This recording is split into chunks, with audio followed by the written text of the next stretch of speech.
안녕하세요, 원장님. 네, 반갑습니다. 지난 5번째 에피소드에서 자각명상에 대해서 말씀해 주셨는데요. 네, 자각명상의 방법에 대해서 구체적인 추가 설명 부탁드리도록 하겠습니다.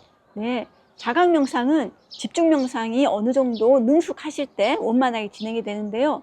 그 이유는 현재 이 순간에 의식의 초점을 원만하게 둘 수 있어야 되기 때문입니다. 잡념에 빈번하게 끌려가지 않고 현재 이 순간에 주의를 기울일 수 있어야 되기 때문입니다. 자각 명상은 오픈 모니터링이라고 하죠. 판단과 분별 없이 오직 관찰만 하는 것이 핵심입니다. 자, 그렇다면 저와 함께 자각 명상을 시작해 보시죠. 먼저 가장 쉬운 오감부터 시작을 하겠습니다. 우리가 보고, 듣고, 그리고 만지고, 냄새 맡고, 맛보고 하는 이 오감의 감각들도 다 뇌 안에서 일어나는 하나의 현상인 거죠. 정기적 스파이크입니다. 번쩍하고 일어나고 사라지는 스파이크 현상이라는 측면에서 한번 구체적으로 관찰을 해보겠습니다. 시각 현상. 지금 제 눈에 보이는 나무들, 이러한 정자들, 이런 것들이 보여진다고 알아지는 이 현상. 이것도 뇌 안의 스파이크입니다. 그리고 이렇게 제 손을 만지고 또는 이런 까칠까칠한 감촉을 느끼고 그리고 이런 딱딱한 것을 만지고 이러한 것이 있다고 느끼는 감각되어지는 이러한 현상도 뇌 안에서 일어나는 전기 스파이크인 거죠. 또 맛있는 걸 먹을 때 달고 짭짤하고 씁고 이런 식의 맛도 사실은 실체가 없는 뇌 안에서 일어나는 전기 스파이크 현상입니다. 우리가 꽃향기가 좋다, 향기를 맡고 또 저 냄새는 아주 불쾌한데 하면서 어떤 안 좋은 냄새를 맡는다거나 이런 식의 냄새가 분별되고 느껴지는 이 현상도 우리 뇌에서 일어나는 번쩍하는 전기 스파이크 현상인 거죠. 이렇게 스파이크 현상들이 순간순간 일어나고 있고 현재 모니터링을 하고 있게 됩니다. 자, 그렇다면 오감 중에 빠진 게 있죠. 청각에 대해서 한번 관찰해 보시겠습니까? 네. 주변에서 아이들의 노랫소리가 들리네요.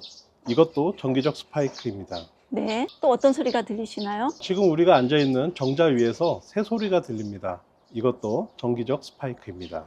우리가 이런 소리들이 들린다고 느끼는 이 현상도 뇌에서 일어나는 그냥 지나가는 전기 스파이크 현상인 거죠. 지금 오감에 의한 이러한 수많은 뇌에서 일어난 작용들이 모니터링 되고 있습니다. 이게 오감에 대한 자각 훈련이라고 보시면 되겠습니다. 그러면 오감에 대해서 자각이 원만하게 진행이 되면 그 다음 자기 신체에 대한 자각을 진행을 하실 수가 있게 됩니다. 조금 더 주의가 필요를 하죠. 자, 자기 신체에서 일어나는 현상들을 좀 볼까요? 주의 깊게 보실 것은 현재 나의 근육이 긴장이 돼 있는가, 어느 부분이 긴장이 돼 있는가를 관찰하는 겁니다. 지금 나의 어깨에 힘이 들어가 있는지 관찰해 보면 저는 지금 이렇게 꼿꼿이 있어야 되니까 등 근육에 힘이 들어가고요. 그리고 또 목을 빳빳이 세우고 있어서 뒷목, 어깨 쪽에 힘이 들어갑니다. 아, 나는 지금 근육을 긴장하고 있구나. 이렇게 모니터링이 되어지는 거죠. 그리고 어느 부분에 통증이 있는지, 지금 내 다리가 약간 통증이 있구나. 이런 식의 자기 신체에서 긴장된 부분이 어디고, 그리고 아픈 부분이 어딘지를 모니터링만 하는 겁니다. 보통은 자기가 어디에 그 힘을 주고 있는지가 전혀 관찰이 되지 않는 분들이 너무나 많습니다. 그 중에 대표적인 예가 두통인데요. 두통의 대부분의 원인은 근육 긴장성 두통이에요. 특히 습관적으로 이마 부분에 힘을 주고 계신 분들이 긴장성 두통에 많이 걸리시는데요. 이런 분들에게 지금 당신은 이마에 힘을 주고 있으니 힘을 빼세요 이렇게 말하면 대부분이 부정을 합니다. 나는 힘을 준 적이 없다. 항상 그냥 원래 이렇다 이렇게 말씀을 하시는데요. 그런 분들에게 근전도를 붙여서 근육의 수축 정도를 보여드리면 다른 사람들보다 더 많이 수축되어 있는 것을 확인하실 수가 있게 됩니다. 그제서야 본인이 이마에 힘을 준 걸 인정하시고 얼굴을 펴고 이렇게 힘을 빼는 훈련을 하시면서 긴장성 두통에서 벗어나실 수 있게 됩니다. 이처럼 우리의 근막이나 근육이 긴장되고 있다는 그 사실조차도 대부분의 많은 사람들이 자각을 하고 있지 않습니다. 그래서 우리가 지금 자신의 신체가 어느 정도 긴장하고 있고 각성되고 있고 그리고 심박수는 빨라지고 있는지 신체의 흥분이 높은지 낮은지 이런 것들을 일상에서도 자주 관찰을 하셔서 신체에 대한 자각 훈련이 능숙하게 되시는 것이 좋습니다. 그래서 오감과 신체에 대한 자각 훈련이 원만하게 진행이 되면요, 그 다음에는 정동에 대한 관찰을 하셔야 됩니다. 정동이라는 것은 일종의 밀고 당기는 그러한 고집, 힘을 말합니다. 지금 내 마음속에 뭔가 저항하는 힘이 있는가, 또는 뭔가 땡기려는 힘이 있는가, 이것을 분별 없이 자각을 하는 훈련인 거죠. 그래서 이런 부분은 앞에 훈련들이 잘 진행됐을 때 원만하게 보여지는데요. 왜냐하면 특히 저항 같은 경우는 누군가가 무슨 말을 했을 때 거기에 대해서 나는 하기 싫다, 이런 저항감이 있을 때는 이미 그 저항감 자체에 매몰이 되기 때문에 자기가 저항하는 그 고집을 피우고 있다는 것이 관찰이 되지가 않습니다. 그래서 그러한 것이 관찰이 되려면 좀 더 앞에 있는 의식들에서 조금 한 발 떨어진 자각이 충분히 잘 돼 있을 때 이런 조금 더 깊은 차원의 고집들까지도 관찰이 되어지는 조건에 놓여지게 됩니다. 그러면 순간순간 자기가 나는 저걸 하고 싶다는 당기는 욕심에 대한 고집이 일어나고, 또는 난 저건 하기 싫다는 밀어내는 저항하는 고집이 강하게 작용을 하고 있구나, 근육이 긴장되면서까지 그 고집을 피우고 있구나, 이런 식의 관찰을 한 발 떨어진 입장에서 순수하게 모니터링을 할 수가 있게 됩니다. 자, 이 정도 조금 더 바닥의 의식까지 관찰이 되게 되면요, 그 다음 단계의 의식 현상을 자각을 해야 되는데요, 앞서 있는 의식들이 모두 뭐였습니까? 우리 내 안에서 일어나는 정기적 스파이크 현상일 뿐이었죠. 그런데 우리가 조금 바닥으로 갈수록 그것을 정기적 스파이크 현상이라고 이렇게 떨어져서 볼지를 못하고 거기에 매몰돼서 붙들려가서 노예처럼 그러한 현상에 그냥 갇혀있게 됩니다. 그러면 지금 말씀드릴 그 다음 단계는 더 갇혀있는 범위죠. 알매에 대한 자각을 하셔야 됩니다.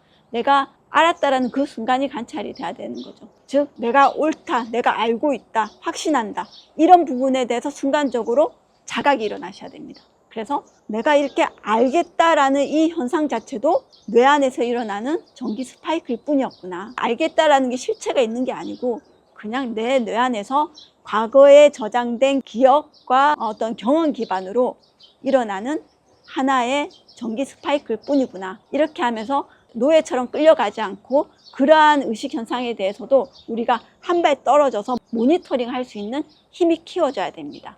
즉 자각의 힘이 키워져야 되는 거죠. 알매에 대한 자각까지 일어나게 되면요, 어떻게 보면 이러한 우리 전체적인 의식이 통으로 다 전기 스파이크 뿐이구나 하는 하나의 현상으로서 자각되기 시작합니다. 이제는 뭐 오감, 근긴장, 알, 정동 이렇게 분리되는 게 아니고요, 이런 것들이 다 이 신경계 안에서 일어나는 정기적 스파이크 현상일 뿐이었구나, 그것에 빨려 들어가서 거기에 갇히는 현상이었을 뿐이었구나, 이것을 알게 되는 순간이 오게 됩니다. 그러면 더욱 편하게 안에서 일어나는 현상들을 조금 떨어진 입장에서 관찰을 할 수 있는 힘이 생기게 되는 거죠. 그럼 이런 힘이 생기게 되면 자기 의식을 초월하는 어떤 힘이 생긴 거기 때문에 자기의 의식 현상을 좀 더 유연하게 잘 살게 되는 기회가 생기죠. 그렇다고 해서 이 현상들을 무시하게 되는 것은 조금 잘못된 분별에 의한 현상입니다. 왜냐하면 우리가 살 수 있는 것은 이 안에 있는 이 현상들 뿐이기 때문에 오히려 이 현상에 딱 들러붙어서 이 현상들을 더욱더 즐겁고 행복하게 잘 살아가는 것이 이 자각 명상의 궁극적인 목적이라고 할 수가 있게 됩니다. 그렇다면 자각하는 방법은 오랜 훈련이 필요한 것인가요? 아니면 나의 의식 체계가 바뀌면 바로 가능한 것인지 설명 부탁드립니다. 네, 그것은 개개인마다 틀립니다. 이미 그 개인이 이러한 관찰이나 집중 명상에 능숙하고 일상에서 조금 해오신 분이라면 빠르게 진행될 수도 있고요. 아니면 이러한 뇌과학적 지식도 없고 이런 것들이 존재한다는 것도 모르는 상태에서 시작을 하게 되면 단계별 하나하나 밟아야 하기 때문에 몇 년이 걸릴 수도 있는 작업입니다. 보편적으로는 이러한 훈련을 꾸준히 거듭해서 그 신경회로를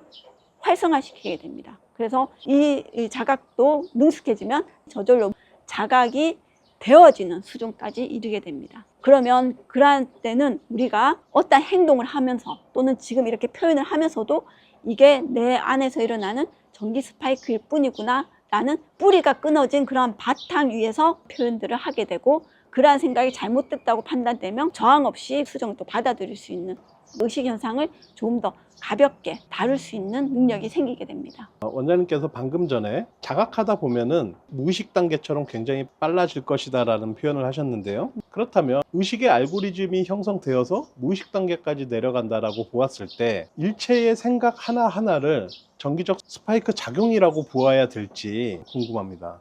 네, 우리가 운전하는 것과 비슷합니다. 우리가 처음 운전을 배울 때는 엑셀은 어떻게 해야 되고 브레이크는 어떻게 해야 되고 어떤 신호등은 어떻게 해야 되고 일일이 하나하나의 가이드라인에 따라서 모두 신경을 써야 되는 거죠. 이때는 뇌 부하도 많이 걸리고 힘이 듭니다. 하지만 어떻습니까? 이 훈련을 많이 하다 보면 능숙해져서 나중에는 그 회로가 형성돼 버리죠. 그러면 이제 오토파일럿까지 회로가 형성이 돼 버리기 때문에 우리가 이제 다른 일을 하면서도 운전을 하는 경우까지 이르게 됩니다. 그래서 딴 생각하면서 운전을 하기도 하고 이런 식의 어떤 그 숙련된 단계까지 가는 거죠. 마찬가지로 이러한 자각 훈련도 처음에는 이것도 전기 스파이크, 저것도 전기 스파이크 하면서 그 붙들려 있던 의식에서 한 발 떨어지는 연습을 먼저 하게 되고요. 이게 이제 통으로 다 그런 거라는 것이 명백히 관찰이 되고 스스로가 알아진 시점이 되면 그때는 굳이 그걸 알려고 하지 않아도 저절로 다른 일을 하면서도 그것이 그냥 알아지는 거죠. 그래서 말하면서도 알아지고 밑바닥에서 알아지는 작용들이 일어나게 됩니다. 어떻게 보면 전체를 그냥 비추는, 빛같이 밑바닥에서 비추는 역할만 하고 있게 되는 거죠. 그래서 그러한 단계에서는 굳이 이게 전기 스파이크다 뭐다 이렇게 의식적인 어떤 노력이나 생각을 하실 필요는 없습니다. 네, 자각하는 찰나 전기적 스파이크가 일어나는 그 순간에 나는 존재하는 것이 아닌가라는 화두가 일어납니다. 네, 그래서 이러한 자각이 어느 정도 능숙해지면 결국은 안에 있는 현상이나 자각이나 다르지 않음을 알게 되기 때문에 자각이니 찰나니 생각하지 않고 그냥 일상을 살아가시게 됩니다. 어떻게 보면 무언가를 알고 다시 평범한 일상으로 되돌아왔죠. 하지만 자기 의식의 노예가 아닌 자기 의식의 주인이 되는 삶으로 돌아온 것이라고 할 수가 있습니다. 네, 자각을 통해서 일상에서 많은 것을 다른 관점에서 관찰할 수 있는 시간이 될 것 같습니다. 네, 오늘도 유익한 설명과 말씀 감사합니다. 네, 감사합니다.